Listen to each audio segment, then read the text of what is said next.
बच्चों आज हम सीखेंगे प्रश्नावली 4.3 अध्याय 4 द्विघात समीकरण का प्रश्न संख्या 2। देखिए ये जो क्वेश्चन है बच्चों सबसे most important question for board. ठीक है, तो ऐसा क्वेश्चन लगभग हर साल पूछा गया है।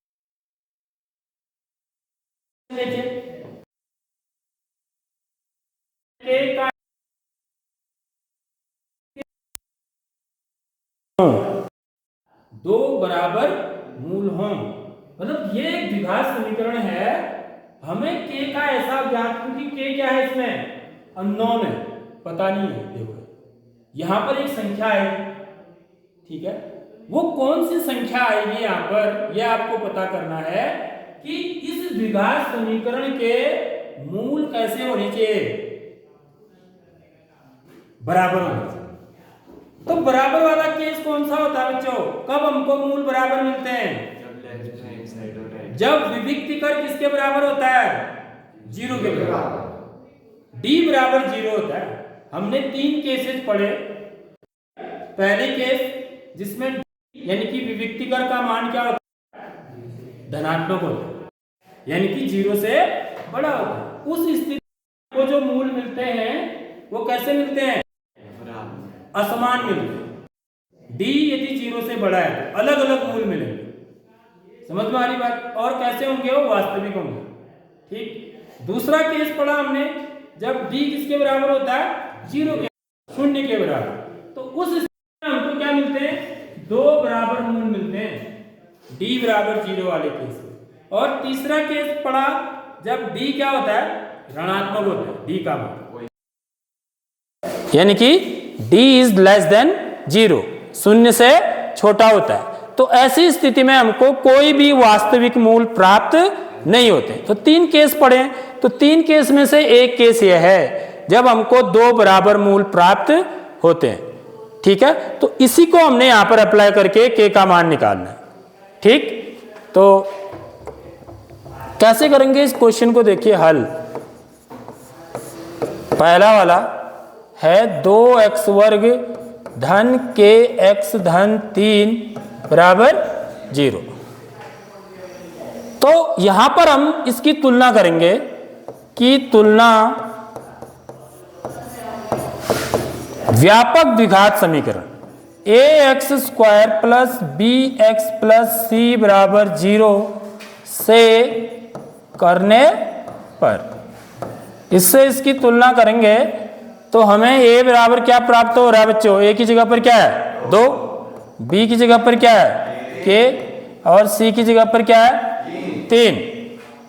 ठीक है, अब हम क्या निकालेंगे? विविक्त कर निकालेंगे, डिस्क्रिमिनेंट, विविक्त कर, जिसको कि d से दिखाते हैं। d बराबर क्या होता है? b square minus 4ac। तो ये हो जाएगा, b का मान रखेंगे k का वर्ग ऋण 4 गुणा a का मान कितना है? 2 गुणा c का मान कितना है? 3। तो यह हो जाएगा आपका k स्क्वायर माइनस 4 दूनी 8, 8 3 24। समझ में आ रही बात? तो d का मान कितना आ गया? k वर्ग ऋण 24। ठीक है, अब हम वो शर्त लगाएंगे। कौन सी शर्त? 2 बराबर मूलों के लिए।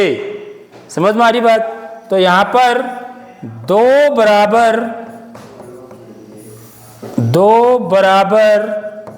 मूलों के लिए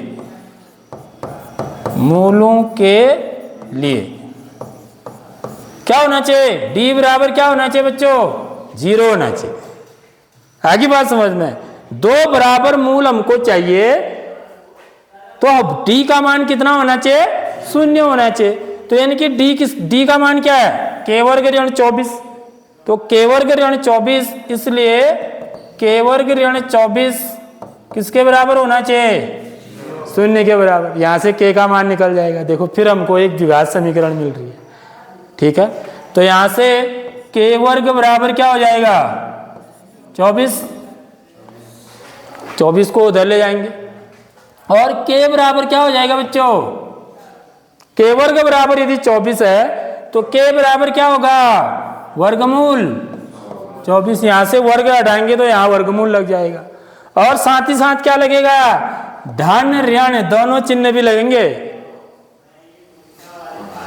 आगे बात समझ में, क्यों लगेंगे, क्योंकि यदि x वर्ग बराबर 9 है, ठीक है, तो x बराबर क्या होगा, किसका वर्ग होता है 9, 3 का भी होता है, धन 3 का भी होता है और ऋण 3 का भी होता है, याद रखिए। इसलिए धन ऋण लगता है, क्योंकि धन 3 का भी वर्ग 9 होता है, ऋण 3 का भी वर्ग 9 ही होता है। तो के वर्ग बराबर 24 का मतलब हमको वो संख्या बतानी है जिसका वर्ग 24 होता है। तो उसमें दो संख्याएं होंगी, एक तो धनात्मक वाली होगी वो, ठीक है, एक कौन सी होगी, धनात्मक वाली, एक कौन सी होगी, ऋणात्मक वाली भी होगी। इसलिए यहां पर दोनों चिन्ह लगाए जाएंगे, धन और ऋण भी। ये बात क्लियर समझ में। तो यहां से कितना आ जाएगा, धन ऋण। अब 24 को मैं क्या ऐसे लिख सकता हूं, 24 के अभाज्य गुणनखंड निकालो, सबसे बढ़िया। 24 के अभाज्य गुणनखंड 2 से 12, 2 से भाग देंगे 6, फिर 2 से 3, फिर 3 से 1, ठीक है। तो क्या आ रहे हैं इसके अभाज्य गुणनखंड, 2 गुणा 2 गुणा 2 गुणा 3, 2 गुणा 2 गुणा 2 गुणा 3, 2 दूनी 4, 4 दूनी 8, 8 3 24। अब इसमें से हम क्या करते हैं, दो दो के जोड़े जहां बन रहे हैं उसको देखेंगे। इसका बन रहा है, इन दोनों का नहीं बन रहा है, समझ में आ रही बात। तो एक जोड़े में से एक बाहर आ जाएगा, ठीक है।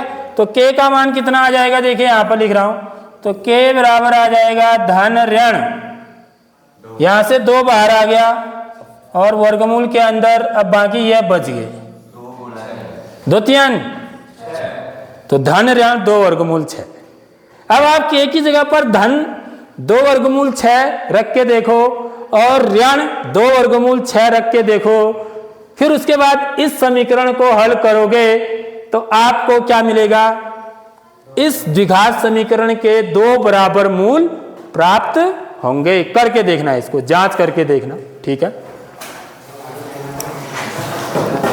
अब देखो बच्चों, इसका सेकंड पार्ट देखिए, इसमें क्या करना है, ये बहुत इंपॉर्टेंट क्वेश्चन है।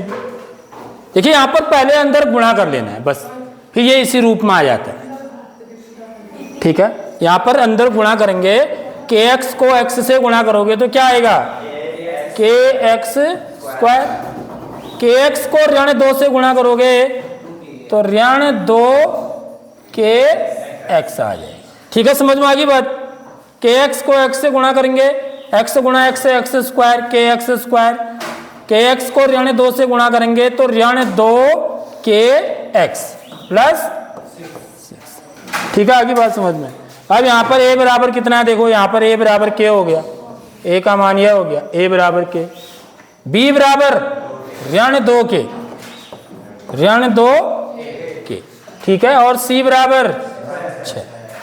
तो d निकालेंगे यहाँ से, विविक्ति का d बराबर, विविक्ति का निकालना है, तो b स्क्वायर माइनस 2k का whole square minus 4 into a का मान है k गुणा c का मान है 6, ठीक है।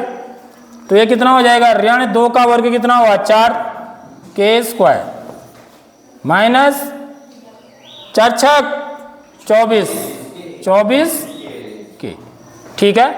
2 बराबर मूलों के लिए क्या होता है, d बराबर 0, ठीक है। तो इसको 0 के बराबर रख देंगे।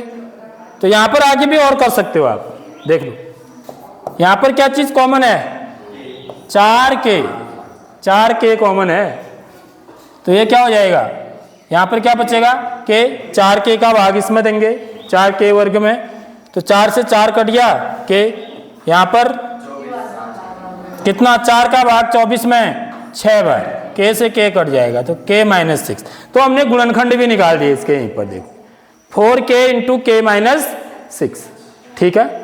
तो 2 बराबर मूलों के लिए क्या होना चाहिए बच्चों, d का मान 0 के बराबर होना चाहिए, यानी कि 4k गुणा k ऋण 6 बराबर क्या होगा 0, ठीक है। यानी कि k गुणा k ऋण 6 बराबर 0। 4 को उधर ले आएंगे ना, 0/4 हो जाएगा, तो 0/4 कितना हुआ 0। अब यहां पर देखिए, यहां भी इसके दो गुणनखंड हैं, तो k गुणा k यानी 6 बराबर 0। ठीक, तो इसका मतलब क्या है, यहां पर दो गुणनखंड है, एक तो ये है, एक दूसरा ये है। तो हमने पढ़ा है कि यदि दो गुणनखंड हैं, उनको गुणा करके, दो संख्याएं हैं उनको गुणा करके 0 आता है, तो या तो ये 0 होना चाहिए या ये 0 होना चाहिए। समझ में आ रही बात। तो यहां से क्या पता चलेगा हमको, या तो k बराबर 0, इसलिए k बराबर 0, या तो k बराबर 0 होगा, या फिर k यानी 6 बराबर 0 होगा। ठीक, वैसे ही निकालना है इसका। तो यहां से क्या आ गया, अब देखिए यदि मैं k को 0 रख देता हूं, तो देखो ये समीकरण क्या है बच्चों, kx² - 2kx + 6। यदि k 0 के बराबर हो जाएगा तो क्या ये द्विघात समीकरण बन रहेगी, नहीं रहेगी। समझ में आ रही बात। तो शर्त ही यही है ना द्विघात समीकरण होने के लिए, कि x² का गुणांक 0 नहीं होना चाहिए। तो k क्या है, यहां पर x² का गुणांक है, तो इसलिए k का मान क्या होना चाहिए, 0 के बराबर नहीं हो सकता है। ये बात समझ लो, ऐसा क्यों लिखा मैंने।